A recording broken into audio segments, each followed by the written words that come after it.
Business travel. Now, most organizations and business people, they need to travel to see customers, supplier, vendors, maybe offices and people throughout the country or throughout the world. You're not trying to eliminate all business travel because there are certain meetings that you have to be at in person. But with technology, you can eliminate many of the follow-on trips or the internal traveling that you do. And by just looking at why you do your business travel, where you're doing business travel, and how you're doing business travel, you can find that you can save a ton of money as well as dramatically reduce your carbon footprint and your environmental impact for your organization. Because when you fly, for example, your biggest impact is the landing and takeoff. So whether it's a short, medium, or long haul flight, that's where it is. Look at how you're getting to and from different clients or members within your organization. Is it by train, subway, car, bus? Look at how you're doing. And here's some case studies of ways that you can address your business travel needs and save money and be better for the environment at the same time.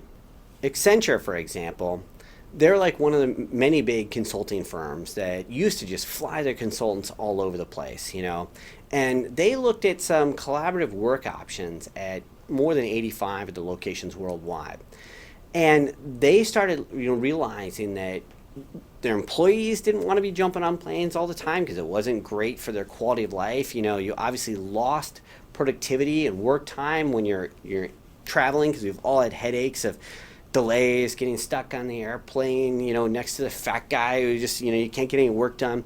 Well, they started looking at it and they thought, well, gosh, let's look at ways we can do this. And by incorporating some of their virtual meetings and having a service desk that would handle their requests, they were actually able to reduce their airline travel bills by about 9%. And they reduced about, their CO2 emissions by 688 tons, just for over the 700 requests that they did from virtual meetings. Now, if you think about what you can do with Skype and FaceTime and Line and all the technology that's out there, yes, you're going to need to sometimes jump on a plane to be with a client. But that second, third, fourth meeting, some of those can be done virtually because the more you do it, you're going to be saving your own money and you're going to be saving the wear and tear on your employees. Rodolfi Environmental, they actually took it a step further and they actually start factoring in the travel costs and emissions before accepting a job. They try and combine as many client trips together as possible.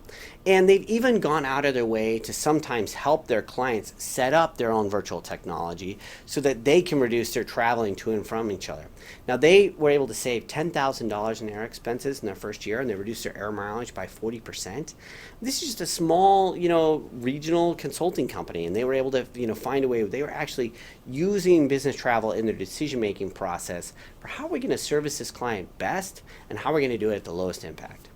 The Electrical Power Research Institute, they were looking at, well, we've got 6 offices across the country and across the world, and what if we just kind of, looked at ways that we could increase our teleconferencing capacity? How could we get more people using this? And they started looking at it and they thought, well, gosh, if we just reduced 2 business trips by air travel, per person per year, just between 2 of our offices in Charlotte and San Francisco, what would that do? And they found that it would save them over $70,000 in travel costs. That doesn't even include, that what their productivity would be. It doesn't include all the other expenses that come from that. But it also saved them about 9,500 hours in travel time that could be put back in a productive use where people could actually be at their desk getting work done. And overall, it lowered their emissions by taking 400 fewer flights. So this is just an example where they looked at just one route within their own organization and said, how can we do it? We're not going to eliminate all trips. If we have monthly meetings, how about if we just only meet in person 10 times instead of 12 times? And they were able to actually see dramatic financial savings and environmental benefit.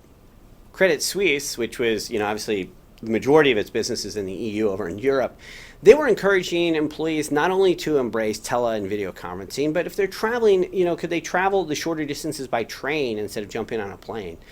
Now, you might think, well, that might not get there as fast, but sometimes, you think of the time that you've got to go to the airport, wait for security, get through the other end. When you land, you get off the plane, taxi to the runway, get your bags, everything.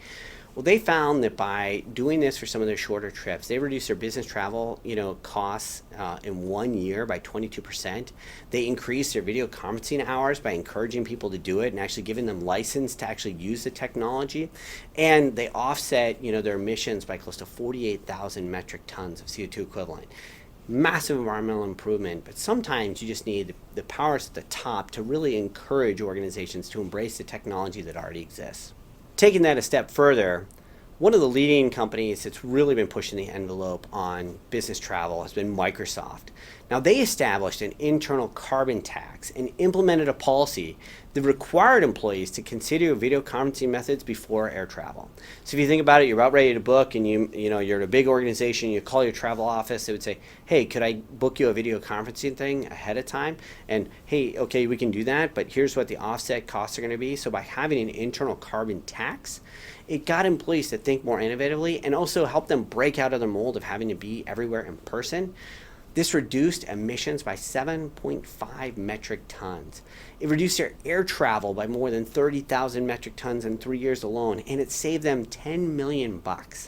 So when you just think about this, you go, okay, this makes sense financially, employees will like it, we're using technology, and it's just sometimes a matter of getting people to be more comfortable. As you consider the things that you could do to reduce business travel, there's certain things and trips that you know you're going to have to do, you're going to have to be in person.